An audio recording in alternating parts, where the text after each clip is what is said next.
प्यारे छात्रों, स्वागत है आपका कक्षा 9 विज्ञान में। और आज हम पढ़ेंगे जंतु तक, एनिमल टिश्यू। बहुकोषीय प्राणियों के शरीर में एक ही प्रकार का कार्य करने वाली एवं आकारिक समानता या संरचनात्मक एकता पाई जाती है। कोशिकाओं का ऐसा समूह ऊतक कहलाता है, अथवा समान संरचना एवं समान कार्य वाली कोशिकाओं के इन समूह को ऊतक कहते हैं। विज्ञान की वह शाखा जिसके अंतर्गत इनका अध्ययन किया जाता है हिस्टोलॉजी कहते हैं। प्यारे छात्रों, जो एक कोश के जीव होते हैं उनमें जीवन की समस्त प्रक्रियाएं एक ही कोशिका में संपन्न होती हैं, जैसे अमीबा, पैरामीशियम। और जो बहुकोशिकीय जीव होते हैं उनमें कार्य विभाजन पाया जाता है और बहुत सारी कोशिकाएं मिलकर एक समान कार्य करती हैं और वो संरचनात्मक रूप से भी एक समान होती हैं। और इस तरह जो संरचनात्मक एवं उत्पत्ति के अनुसार एक समान होती हैं कोशिकाओं का ऐसा समूह ऊतक कहलाता है। फिर ऊतक जो होते हैं वे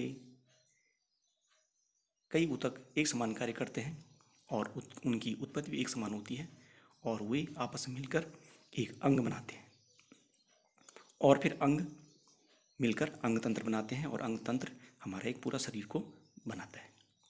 आगे देखिए, ऊतक की मूलभूत संरचना, फंडामेंटल स्ट्रक्चर ऑफ टिश्यू। इसमें पहले होते हैं ऊतक कोशिकाएं जो कि एक समान कार्य करती हैं, और दूसरा होता है इनका मैट्रिक्स, या इसको हम बोलते हैं अंतरकोशिक पदार्थ, इंटरसेलुलर सब्सटेंसेस। आगे देखिए, ऊतकों के प्रकार।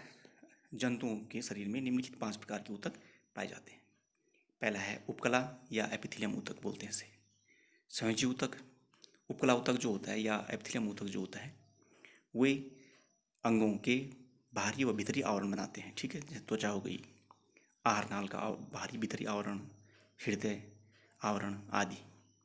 संयोजी ऊतक जो होते हैं जिनको हम बोलते हैं कनेक्टिव टिश्यू, ये क्या करते हैं? ये कोशिकाओं को या ऊतकों को आपस में बांधे रखते हैं, यानी सीमेंट का कार्य करते हैं। जैसे सीमेंट ईंट को बांधती है, ठीक है, उसी प्रकार से संयोजी ऊतक भी शरीर में विभिन्न आंतरांगों को बांधने का काम करता है। तरल संयोजी ऊतक, इसके अंतर्गत रुधिर आता है, ब्लड इसको हम बोलते हैं, रक्त। तो जो कि जिसका प्रमुख कार्य क्या है? संवहन, यानी कि भोज्य पदार्थों का शरीर में आदान प्रदान। चौथा है पेशी ऊतक। पेशी ऊतक मस्कुलर टिश्यू, जो मांसपेशियां होती हैं, इसके अंतर्गत आती हैं। और पांचवा है आपका तंत्रिका ऊतक, जिसको नर्वस टिश्यू बोलते हैं, जो कि शरीर में नियंत्रण एवं समन्वय स्थापित करता है। तो ये है ऊतक के प्रकार। जो विशेषताएं होती हैं, तो एपिथेलियम ऊतक की मुख्य विशेषताएं ये हैं, यह शरीर के विभिन्न अंगों की बाहरी व भीतरी व रक्षात्मक आवरण में पाई जाती है। यानी कि जो अंग होते हैं, जो भी अंग होते हैं, उनका जो बाहरी और भीतरी आवरण होता है वो एपिथेलियम ऊतक की बनी होती है। आंतरकोशिकीय पदार्थ बहुत कम मात्रा में होता है, आंतरकोशिकीय पदार्थ, क्योंकि ये आवरण बनाती है, इसलिए इनमें जो कोशिकीय पदार्थ होता है वो कम मात्रा में पाया जाता है। तीसरा है, इनके भीतरी सिरे सदैव ही रचना रहित आधार कला पर टिके रहते हैं। स्थिति ये कहाँ पाए जाते हैं?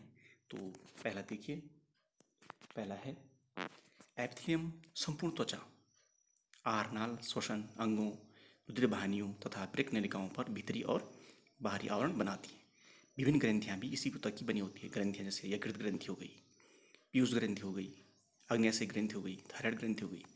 तो अन्य जो ग्रंथियां होती हैं, ये इनके जो आवरण होते हैं बाहरी और भीतरी, वो एपिथेलियम ऊतक के बने होते हैं। दूसरा, आहार नाल की भीतरी सतह पर पाई जाने वाली एपिथेलियम कोशिकाएं श्लेष्म कला, म्यूकस को बोलते हैं, म्यूकस मेम्ब्रेन, जो कि भोजन का या जल का अवशोषण भी करती है। तीसरा देखिए, तीसरा है देहगुहा को आश्रित करने वाली एपिथेलियम पेरिटोनियम अस्तर बनाती है। हृदय के बाहर का पेरिटोनियम आवरण, जिसको हम पेरिकार्डियम बोलते हैं, हृदय आवरण, ये किसका बना होता है? एपिथेलियम ऊतक का बना होता है, जो कि एक रक्षात्मक कवच के रूप में कार्य करता है। 5वां देखिए, फेफड़ों के बाहर का पेरिटोनियम आवरण, ये जिसको हम बोलते हैं फुफ्सावरण, रुधिरवाहिनियों की गुहा को आश्रित करने वाली एपिथेलियम, ये एंडोथेलियल स्तर बनाती है। कार्य देखिए, कार्य में शरीर के आंतरंगों पर रक्षात्मक आवरण बनाती है। भीतरी ऊतकों एवं अंगों को चोट, हानिकारक पदार्थ तथा बैक्टीरिया से रक्षा तथा सूखने से बचाती है। जैसे त्वचा हो गई, ठीक है, अंगों के आवरण हो गए, तो ये कार्य करते हैं। शरीर एवं आंतरांगों में आने वाले पदार्थों के लेन देन का नियंत्रण भी ये करते हैं, ठीक है। आहार नाल के एपिथेलियम जल व भोजन के अवशोषण का कार्य, आहार नाल जो होती है जिसमें कि भोजन का पाचन होता है, तो इसकी जो एपिथेलियम होती है वह जल और भोजन का अवशोषण भी करती है। उत्सर्जन अंगों की उत्सर्जन नलिकाओं की एपिथेलियम उत्सर्जन में सहायक होती है। जैसे कि त्वचा से पसीना के आना, तो ये भी जो पसीना होता है, जो उसको हम स्वीट बोलते हैं, वो भी क्या होता है, उत्सर्जी पदार्थ है। इसको आप देख लेंगे। आगे देखिए, अब हम पढ़ते हैं संरचना, एपिथेलियम ऊतक की संरचना। तो यहाँ पे ये एपिथेलियम ऊतक की एक संरचना है, या इसमें हम जो संधियाँ होती हैं, पाई जाती हैं, जो उसके बारे में है। तो यहाँ पे देखिए आप, ये भी कोशिका है, ये कोशिका कोशिका कोशिका, और ये कोशिकाएँ जो होती हैं एक समान कार्य करने के बाद एपिथेलियम ऊतक बनाती हैं। ये केंद्रक और एपिथेलियल सेल्स को हम बोलते हैं, ठीक है, न्यूक्लियस। और एक और है इसमें, उसको हम बोलते हैं इंटर डिजिटेशन। तो ये क्या होता है, इंटर डिजिटेशन, कुछ स्थानों पर संलग्न कोशिकाओं की कोशिका कलाएँ जो होती हैं वो अंगुलाकार, जैसे अंगुलियाँ होती हैं उसके रूप में, अथवा इसको हम बोलते हैं इंटर डिजिटेशन द्वारा क्या होती हैं, अंतरकोशिक सेतु, इसको हम बोलते हैं इंटरसेलुलर ब्रिज बोलते हैं, बना लेती हैं, इसको हम बोलते हैं इंटर डिजिटेशन, ठीक है। ये देखिए टाइट जंक्शन, टाइट जंक्शन जो होता है, कहीं कहीं पर इनकी कोशिकाएँ जो होती हैं, वो कोशिका कलाएँ जो होती हैं वो परस्पर समेकित हो जाती हैं, मिल जाती हैं, और ये संधि स्थल क्या कहलाते हैं, टाइट जंक्शन कहलाते हैं। ये टाइट जंक्शन।